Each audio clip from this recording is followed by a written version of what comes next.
झारखंड में ओबीसी आरक्षण पर लगा बीजेपी का ग्रहण। बीजेपी के गवर्नर ने वापस लौटाया आरक्षण वाला विधेयक। ओबीसी को 27% आरक्षण नहीं देना चाहती बीजेपी।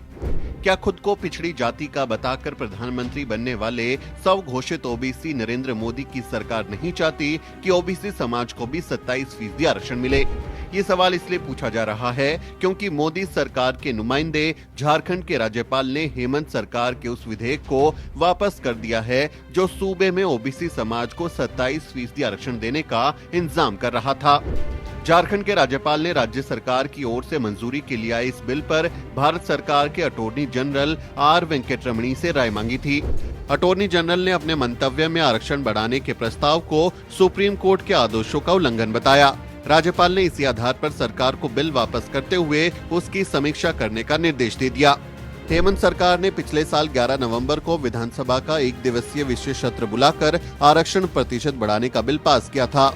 इस बिल में ओबीसी को 14% की जगह 27%, एससी को 10% की जगह 12% और शेड्यूल ट्राइब को 26% की जगह 28% आरक्षण दिया गया था। विधानसभा में पास होने के बाद बिल को राज्यपाल के पास भेजा गया था, लेकिन राज्यपाल ने मोदी सरकार के सरकारी वकील यानी अटॉर्नी जनरल की सलाह पर इस बिल को वापस भेज दिया। राज्यपाल का तर्क है कि इससे सुप्रीम कोर्ट के 50% आरक्षण की तय सीमा पार हो रही है। लेकिन यहाँ सवाल ये उठता है कि जब सुप्रीम कोर्ट ने सवर्णों को मिलने वाले 10% ईडब्ल्यूएस कोटे को मंजूरी दे दी है, जिससे पहले ही आरक्षण की तय सीमा बढ़ चुकी है, तो फिर ओबीसी, एससी और एसटी के आरक्षण को बढ़ाए जाने में भला क्या दिक्कत है? राज्यपाल को सवर्णों को मिलने वाले सुदामा कोटे से दिक्कत क्यों नहीं हुई, जबकि वो आरक्षण की सीमा बढ़ा रहा था? लोग सवाल पूछ रहे हैं कि आखिर क्यों बीजेपी के गवर्नर ने ओबीसी को आरक्षण नहीं मिलने दिया। जो बीजेपी ललित मोदी और नीरव मोदी जैसे भगोड़ों के नाम पर राहुल गांधी को ये कहकर घेर रही है कि उन्होंने ओबीसी का अपमान किया है, वही बीजेपी ओबीसी को उनका वाजिब हक क्यों नहीं मिलने दे रही?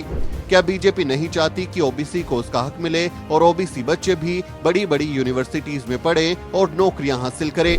बीजेपी क्या ओबीसी समाज को सिर्फ मंदिरों की दौड़ लगाते हुए ही देखना चाहती है?